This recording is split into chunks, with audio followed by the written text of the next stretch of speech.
So ibrutinib actually got a broad approval for frontline CLL on March 3rd or 4th of 2016.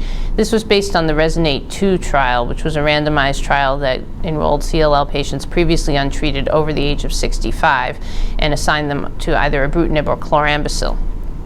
In that setting, not surprisingly, since chlorambucil is not a very good comparator, ibrutinib did prolong progression-free and also overall survival, with about 85 to 90% of patients still on ibrutinib at the 18-month follow-up.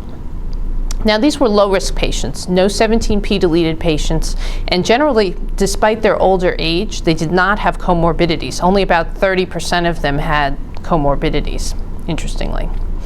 And so ibrutinib now is a frontline option. I would tend to restrict it to older patients, over 70. In general, we think it could be applicable to patients with comorbidities, although it hasn't actually been studied that extensively in patients with comorbidities.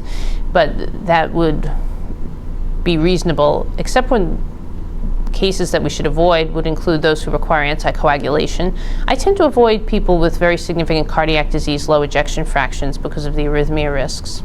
And I also avoid people with very significant renal failure.